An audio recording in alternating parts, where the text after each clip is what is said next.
మదన పడుతుంటారు. నాతో కూడా ఆయన షేర్ చేసుకున్నారు. రాజకీయాలు రాను రాను ఇలాగా దుర్భాషలతోటి వ్యక్తిగత విమర్శలతోటి ఇలా దిగజారిపోతున్నాయి చిరంజీవి గారు. ఇది కాదు, ఇది ఆ హుందాతనం ఉండాలి. ఉండి కూడా ఎన్ని సాధించాం మేము. అది ఇదవుతున్నాడు. ఎంత మదన పడుతున్నారంటే వన్ కూర్చున్నప్పుడు ఆయనతో నాతో చెప్పినప్పుడు ఇప్పుడు కూడా అలాగే అయిపోతుంది. అలా అవ్వకుండా ఉంటే బాగుంటుంది అంటే అలాంటి అవ్వకుండా ఉంటే బాగుంటుందన్న ప్రయత్నంలో నేను కూడా మిమ్మల్ని ఇన్స్పిరేషన్గా తీసుకుని నేను వెళ్ళినవాడేనండి. కానీ ఆ ధాటికి ఆ మాటలకి మాట పడటం మాట అనటం ఇది నా వల్ల కాదు, మీలాగనే.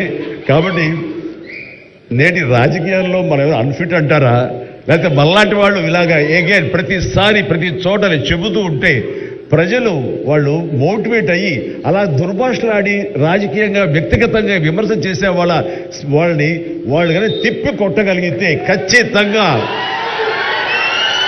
మీరు అనుకున్నది నేను అనుకున్నది జరిగి తీరుతుందండి. ఒక వాజ్పేయి గారు ఆ రోజుల్లో స్టేట్స్ మ్యాన్ అంటారు.